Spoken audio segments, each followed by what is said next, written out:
बनाने की फैक्ट्री, इसका पूजन किया जाता है। अनर्थ मत कर लेना, मैं फिर कह रहा हूं, मैं गुरु की निंदा नहीं कर रहा हूं, मैं पाखंड की निंदा कर रहा हूं। सज्जनों, ये मल मूत्र बनाने की फैक्ट्री जरा विचार करो, इसमें भगवान का भोग लगाया हुआ बढ़िया प्रसाद डाल दो, आपको पता चल जाएगा क्या बनेगा। इसमें गंगा जल डाल दो गौतम जी, पता चल जाएगा क्या बनेगा। अरे भगवान का जो विग्रह हमारी आपकी तरह हाड़ मांस का नहीं, आर्यन तिवारी, चिदानंदमय देह तुम्हारी और विगत विकार जान अधिकारी। भगवान का जो श्री विग्रह है नागेंद्र तिवारी, वो पांच भौतिक नहीं है, हमारी तरह आपकी तरह हाड़ मांस का नहीं। पूजन भगवान का करो, आरती भगवान की उतारो। मेरे कहने का आशय ये मात्र कि आज देखो जिधर माई बाप भगवान बन करके बैठ गए, ऐसे आशीर्वाद की मुद्रा में मिलेंगे। हमारे सदैव स्वामी श्री राम सुखदास जी महाराज, जिस समय जुआ पर नाम आता है ना, आर्यन तिवारी, मैं सच कहता हूँ आंखें गीली हो जाती। 4 वर्ष की अवस्था में माँ ने संत के चरणों में डाल दिया।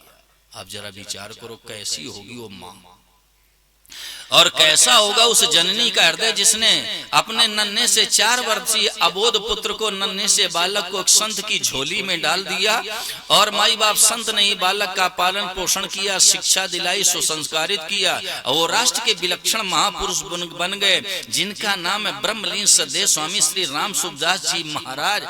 उन्होंने एक दिन कहा, रात के 12 बजे हों और मैं गाढ़ी नींद में सो रहा हूं और कोई अपने कल्याण की बात पूछने आए, मुझे जगह देना, मैं वैसे ही राजी हो जाऊंगा जैसे किसी व्यापारी के पास ग्राहक आ जाता है।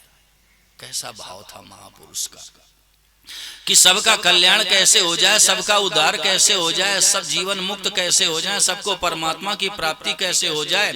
नागेंद्र तिवारी वो व्हील चेयर पर बैठ करके, विनोद पांडे आया करते थे सभा में, और कभी महापुरुष ने ऐसे नहीं किया। निरंजन जी झा हमेशा ऐसे हाथ जोड़ कर आए, क्यों? सिया राम मैं सब जग जानी और करऊं प्रणाम जोरी जुग पानी। उनके हृदय में वासुदेव सर्वम का सूत्र उतर गया था के त्रिपाठी।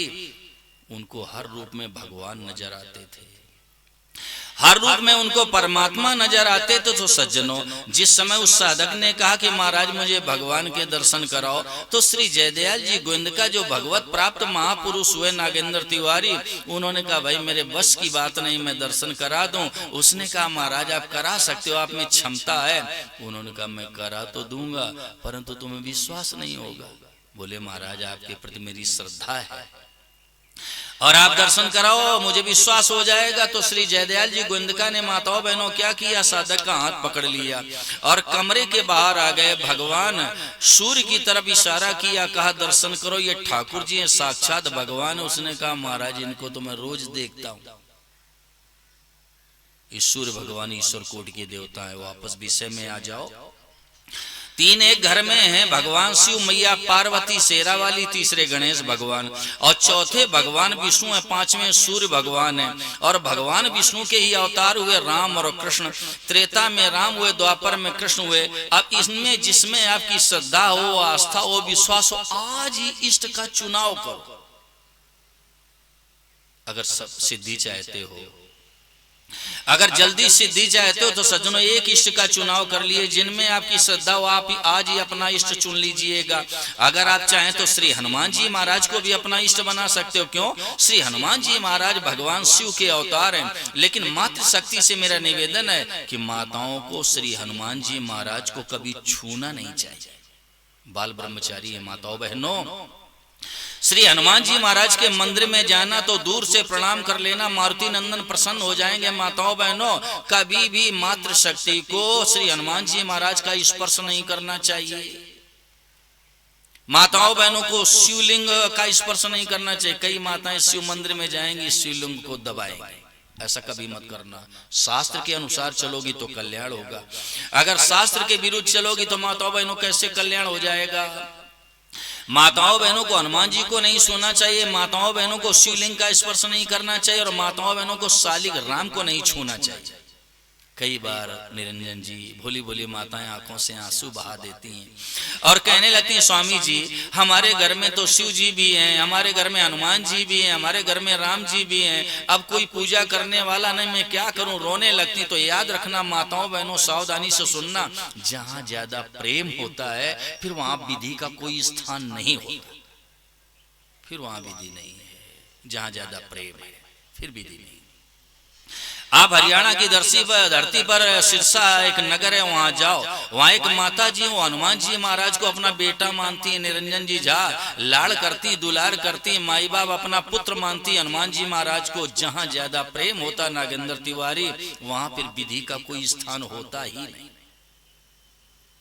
हनुमान जी महाराज को माताओं बहनों छुओ मत, क्योंकि वो बाल ब्रह्मचारी हैं। समझना, ध्यान देना, जिस समय राक्षसेश्वर रावण और जगन माता भगवती सीता को ले जाकर के लंका में अशोक वाटिका में बैठा दिया और के त्रिपाठी हनुमान जी महाराज ने पूरी लंका को जलाकर राख कर दिया और माँ के सामने पहुंच गए और माँ से बोले कि माँ मैं राम जी के पास जा रहा हूं, कोई संदेशा हो तो कह दो, मैं श्री राम जी के चरणों में निवेदित कर दूंगा।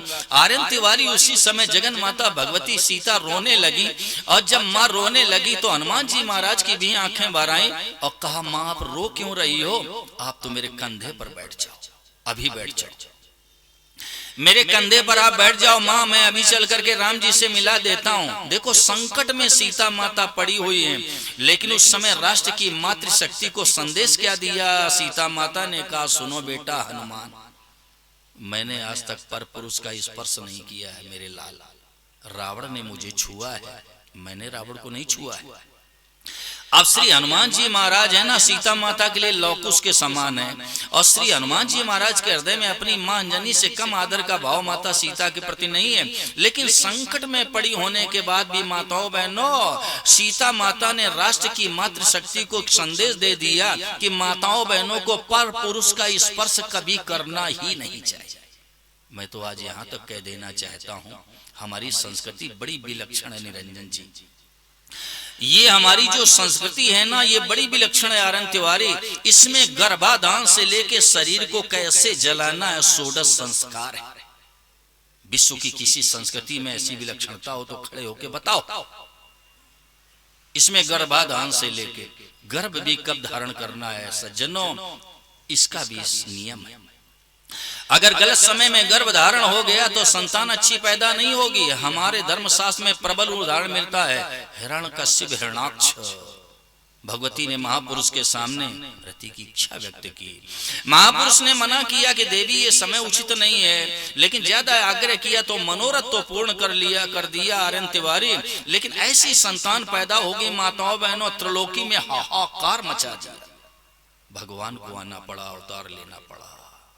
गर्भाधान भी कब करना है, इसकी भी हमारी संस्कृति व्यवस्था देती। मेरे कहने का आशय है सज्जनों, हमारी संस्कृति बड़ी विलक्षण है। जैसे माताओं बहनों घर में ससुर हैं या जेठ हैं, उनको दूर से प्रणाम करो, जमीन में मस्तक रख दो, लेकिन स्पर्श नहीं करना चाहिए। घर में कोई ब्राह्मण देवता आ जाए, कोई ब्राह्मण देवता आ जाए, साधु महात्मा आ जाए, दूर से प्रणाम करो।